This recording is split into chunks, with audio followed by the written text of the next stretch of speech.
With the transfer window closing, since we're on this topic, for the internationals very soon, a week longer for domestic transfers.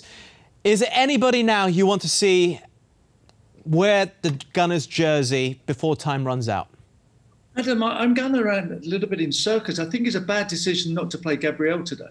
You know, and you brought him into the team. He's had 2 good games, and you bring Luiz in. I think that was an error. You know, and I'm screaming. You know, the system, the problem that the coach has got, the system's been really working. They've put the FA Cup on the sides, you know, the end of the season. You kind of go, OK, I'll run with it. It seems to be working. The lads seem to know what they're doing. You know, quickly, but Arsene Wenger came the first year and we were playing 3 at the back and he didn't want it. You know, he didn't want it, but we persevered for the rest of the year. And then as soon as pre-season, the next season, we went into a back 4 and we got solid again.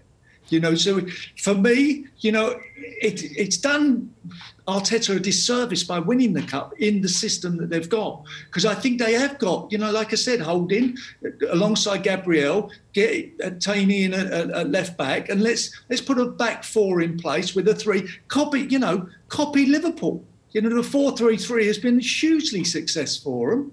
You know, it's their champions. That's a great model. Let's try to copy it.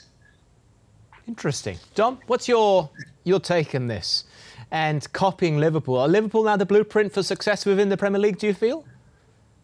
I'm sure a lot of clubs will be trying to find Liverpool's blueprint. But, yeah, there's a lot. Yeah, listen, you know, everyone was saying at the start of the season, Man City, again, you know, would probably be challenging or maybe winning it, you know, after a couple of years of good success. But I generally think Liverpool are miles ahead of them as well, and that's no disrespect to Man City because I know what they've achieved and I know how well they football they play. But Liverpool, they just seem to be doing things, like I keep mentioning, they keep doing things right. And what they do really well is they do the simple things well, you know. And you know, I'm a great believer in that. And Liverpool's, you know, the philosophy, we go right throughout the club, all the people, all the players, they're all on the same page. And that's where everyone else needs to get to. And it takes time to get to that position. It's taken Liverpool, 30 years to win a league. And then now, eventually, the success is coming. Yeah, we won some cups. Yeah, we won, you know, bits and pieces across, with some good cups and stuff. And, you know, the Champions League a couple of times. But for Liverpool Football Club, and Tony will tell you, the bread and butter is the Premier League or the league, what it was then.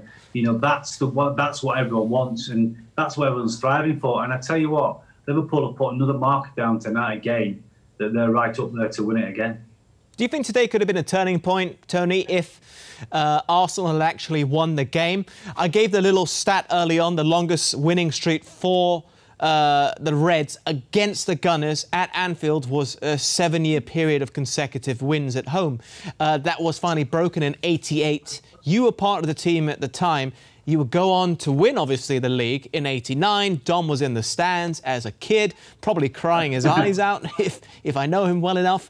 But do you believe that winning at Anfield in '88 spurred Arsenal on to better things after that? Could it have done the same for Arteta today?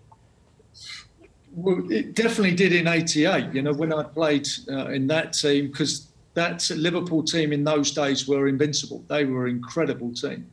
And to go to, you know, to win against the mighty Reds gave us the confidence the next year, maybe we can beat them. We can beat them. So it definitely helped us to go with a different mindset and confidence into the Anfield game.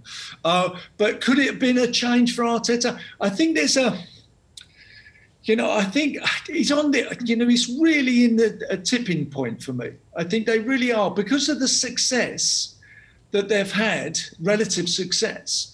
It can put plasters on and put on the cracks. You know, if you're not careful, you think that you're doing okay.